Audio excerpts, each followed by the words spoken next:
নির্ভর করছে এই পৃথিবীটাকে সুন্দর করার জন্য। আমরা সকলেই কি চাই? ভ্রাতৃত্ব বন্ধন। এই যে দেশে দেশে অনাচার অবিচার এইসব হচ্ছে, আমরা কেউ খুশি কি? অন্তত শুভ বুদ্ধি সম্পন্ন মানুষ তাতে কেউ আনন্দ লাভ করছে না। শুভ বুদ্ধি সম্পন্ন মানুষ চায় আনন্দে বসবাস করতে। আমরা যারা এখানে মিলিত হয়েছি প্রত্যেকেই পরিচয় হলো শুভ বুদ্ধি সম্পন্ন মানুষ।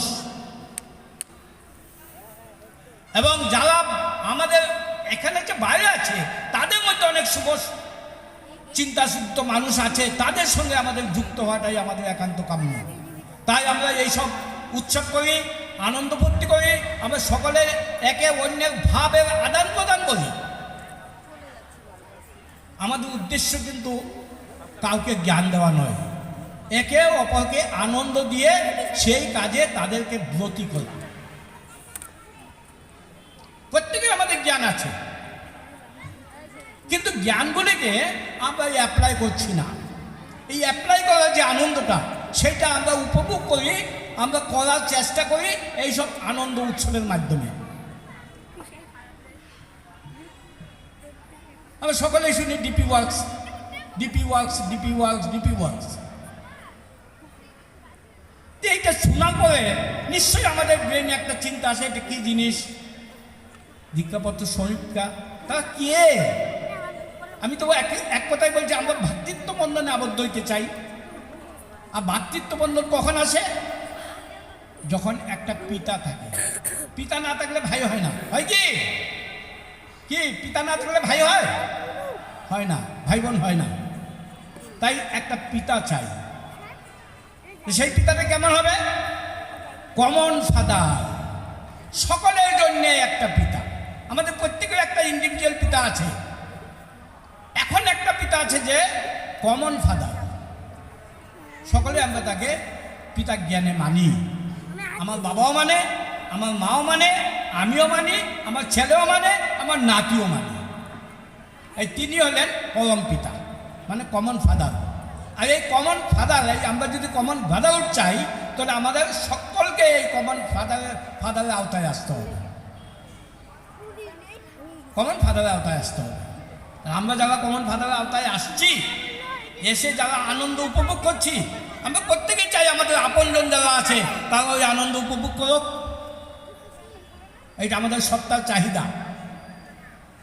আমাদের প্রত্যেক আপনজন যারা আছে, আত্মীয় স্বজন বন্ধু বান্ধব, প্রত্যেকেই যাতে এই আনন্দ উপভোগ করতে পারে।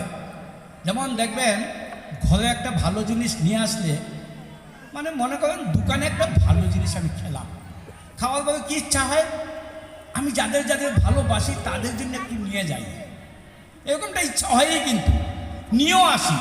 তারা খাইতে না চাইলেও, মা হয়তো খাইতে চাচ্ছে না, তাকে বলছি মা মা খেয়ে দেখো, খেয়ে দেখো, আমি নিজে খেয়ে এনেছি, খুব ভালো, খুব ভালো, খাও না একটু।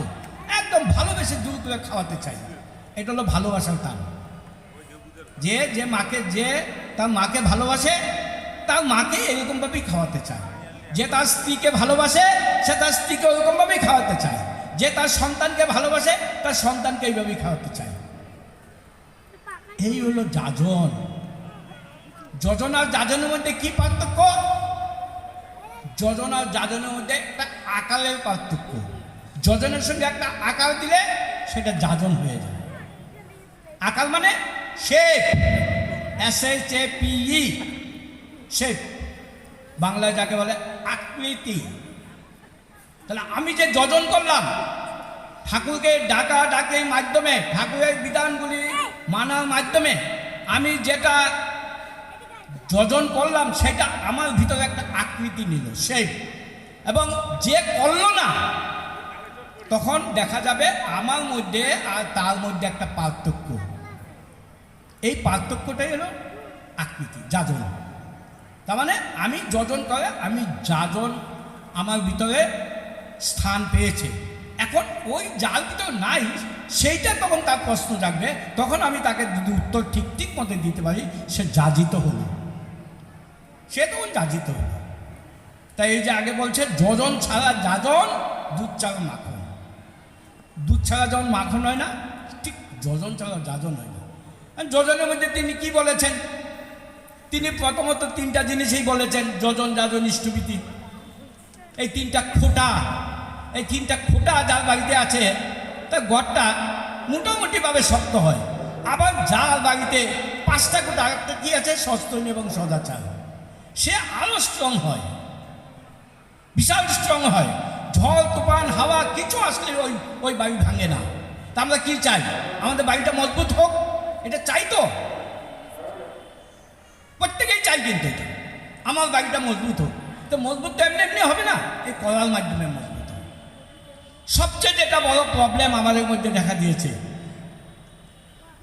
যেটা আমরা অনেকেই এর থেকে দূরে সরে যাই, যজনটা অনেকেই করি, যাজনও করি, ইষ্টভীতিটাই যেন কেন অনেকের অনেক ধরনের প্রশ্ন।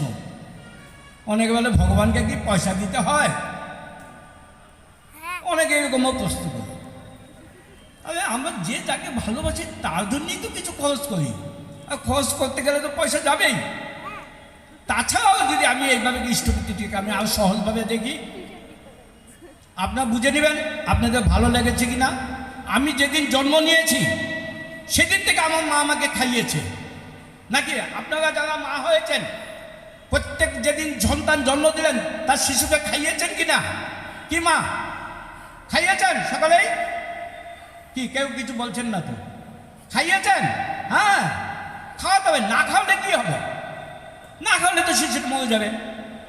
আর শিশুটা মরে গেলে কার ক্ষতি হবে সবচেয়ে বেশি? যিনি জন্ম দিয়েছেন তার সবচেয়ে বেশি ক্ষতি হবে। ভেবে দেখবেন একবার। তার জন্যে আমরা শুধু খাওয়ানো না, তার বড় হওয়ার সাথে সাথে খাবারটা বাড়াচ্ছি না, নয়তো শুকিয়ে যাবে আবার। সেইরকম আমি যেদিন দীক্ষা নিলাম, ঠাকুর আমার ভিতরে জন্ম নিলেন, যে ঠাকুর আমাকে রক্ষা করবেন বলে গ্যারান্টি দিয়েছেন, এই গ্যারান্টি আর অন্য কোথাও নেই। ঠাকুর গ্যারান্টি দিয়েছেন, যজন যাজন ইষ্টভীতি করলে কাটে মহাভীতি, অকাল মৃত্যু পর্যন্ত কেটে যায়। এহেন পুরুষ আমার ভিতরে জন্ম নিয়েছে আমার দীক্ষার মাধ্যমে। তাহলে আমি আমার সন্তানটাকে বাঁচিয়ে রাখার জন্যে দৈনন্দিন খাওয়াচ্ছি, আর আমার অন্তস্থ ঠাকুরকে বাঁচিয়ে রাখার জন্যে আমি তাকে খাওয়াবো না। কি ধরনের পিতা আমি, ভাবতেই আমার অবাক লাগে। আমি নিজে খাবো আর আমার অন্তস্থ ঠাকুরকে খাওয়াবো না, কি ধরনের মানসিকতা, আমার ভাবতে কষ্ট হয়। আর ঠাকুর কি বললেন? শ্রী বিগ্রহের মন্দির ভেবে যত্ন করিস দেহটাকে। এই দেহটা এত ইম্পর্টেন্ট, শ্রী বিগ্রহের মন্দির করতে বলছেন। আমি যদি প্রত্যেককে জিজ্ঞাসা করি একটা কথা, আপনারা কি কেউ দেখেছেন কোনো হিন্দু বলকে মন্দিরে মাছ মাংস ঢুকায়? আছে কেউ দেখেছেন মন্দিরে মাছ মাংস ঢুকায়?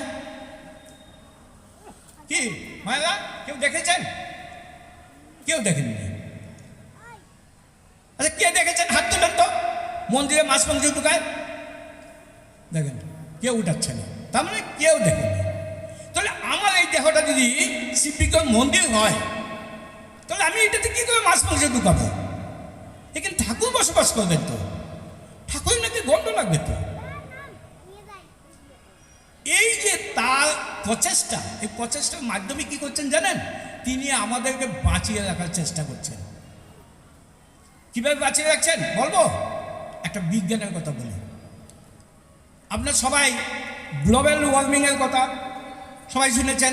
গ্লোবাল ওয়ার্মিং যে প্রত্যেক বছরেই 2 ডিগ্রি করে টেম্পারেচার বেড়ে যাচ্ছে, জানেন তো সবাই?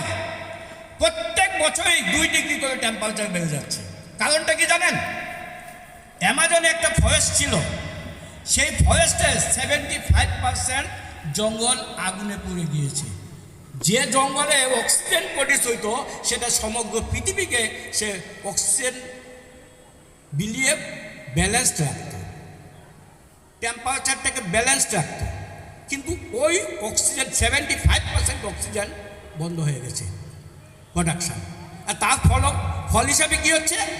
প্রত্যেক বছর বছর টেম্পারেচার বাড়ছে 2 ডিগ্রি করে।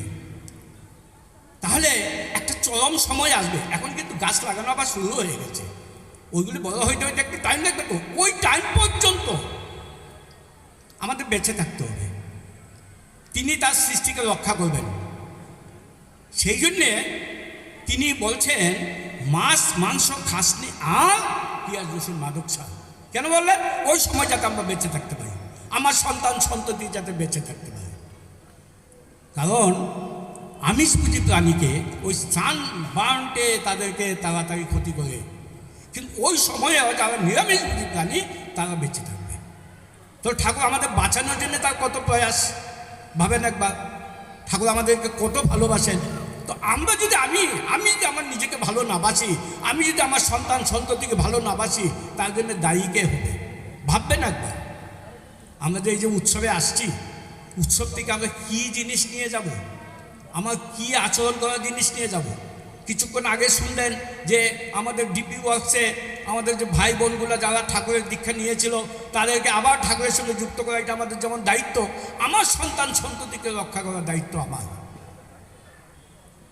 তাই ঠাকুর এসব বিধান দিয়েছেন। ঠাকুর একটা জিনিসও নিজের প্রয়োজনের জন্য বলেননি, সব কিছু আমাদের প্রয়োজনে বলছেন এবং নিজে আচরণ করে দেখিয়ে গেছেন। আর পরবর্তীকালেও তিনি আচার্য রেখে গেছেন, যিনি আচরণের মাধ্যমে তিনিও শিখিয়েছেন ঠাকুর চলটাটাকে। তাই আচার্য তো প্রয়োজন, কোনো যুগে কোনো অবতার পুরুষ আচার্য রেখে যাননি, কারণ যার জন্যে সব কিছু বিকৃত হয়ে গেছে। কিন্তু একমাত্র সৎসঙ্গে বিকৃত হচ্ছে না কেন? আচার্য আছেন। আচার্য মানে যিনি ঠাকুরের বলাগুলি আচরণ করে ধরে রেখেছেন। আমরা সেই আচার্যকে অনুসরণ করে আমরা ঠাকুরমুখী হচ্ছি। তবেই আমরা যদি এই চলনায় চলতে পারি, আমাদের উৎসব করা সাকসেস হয়, আমরা উৎসবের আনন্দটা উপলব্ধি করতে পারি। আমরা প্রায় শেষের দিকে এসে গেছি। এখন একটা সমাপনী সঙ্গীত হবে, তারপরে এখানেই প্রার্থনা হবে। আমরা সবাই এখানেই প্রার্থনা করব, মন্দিরে প্রার্থনা শুরু করে এখান থেকেই প্রার্থনা করব। তার পরবর্তী অনুষ্ঠানে আমরা যেতে পারব। আমি বেশি বক্তব্য বাড়াচ্ছি না, সকলের মঙ্গল কামনা করে। এবং আমাদের মঙ্গল হবে কখন জানেন? ঠাকুর বলছেন অন্যের মঙ্গল চিন্তা করাটাকেই নিজের মঙ্গলের খুশি। আমি যদি অন্যের মঙ্গল করি, আর মঙ্গল মানে আচরণের মাধ্যমে। এই যে ডিপি ওয়ার্কসটা একমাত্র মঙ্গলের জন্যে, এটা সকলেই করবেন। পাশের বাড়িতে কেউ যদি ইষ্টভীতি না করে, তাকে কেন ইষ্টভীতি করতে হয়? আমি যে ইষ্টভীতির বিজ্ঞানটা বললাম, আমরা এটা তো অন্তত সাধারণভাবে বুঝি যে আমাদের বাঁচতে হলে সকলকেই খেতে হয়, তো ঠাকুরকে বাঁচিয়ে রাখতে হলে ঠাকুরকে খাওয়াতে হয়। আস্তে আস্তে ইষ্টভীতি বাড়াইতে হয়। ইষ্টভীতি ঠাকুর বড় হচ্ছেন, আমার বাচ্চাটা যেমন বড় হচ্ছিল, আমি খাবারটা বাড়িয়েছি, ঠাকুরও আমার ভিতরে বড় হচ্ছেন, আমিও তার খাবারটা বাড়াইতে হবে। এইভাবে করেন। আর ঠাকুর বলছেন ইষ্টভীতি বাড়াইলে সামর্থ্য যোগ বাড়ে, উপার্জন ক্ষমতা বাড়ে। কারণ ঠাকুর এই ব্রেনে বসে এই ব্রেন দিয়ে চিন্তা করেন, আমার উন্নতির পথ আরও অগ্রসর করে দেন। তারপরে আমার পা দিয়ে ঠাকুর হাঁটবেন, তখন আমার যজন করতে ভালো লাগবে, যাজন করতে ভালো লাগবে। তাই ইষ্টভীতিটা খুবই গুরুত্বপূর্ণ। ইষ্টভীতি যা করে না, সে যজনও করে না, যাজনও করে না। আর যে ইষ্টভীতি করে সে সব কিছু করে, দেখবেন লক্ষ্য করে। তাই আমরা এগুলি করব বলে প্রতিজ্ঞাবদ্ধ হয়ে আজকে এই ধর্মসভায় আমরা সকলে উপস্থিত হয়েছি এবং এই সারাদিন ব্যাপী আমরা আনন্দে আত্মহারা ছিলাম এবং এই আনন্দ নিয়ে প্রত্যেকে বাড়ি যাব। এই আনন্দ দিয়ে দেবো। এই প্রার্থনা রেখে এখানে বক্তব্য শেষ করছি। জয় গুরু। প্রার্থনা করবা।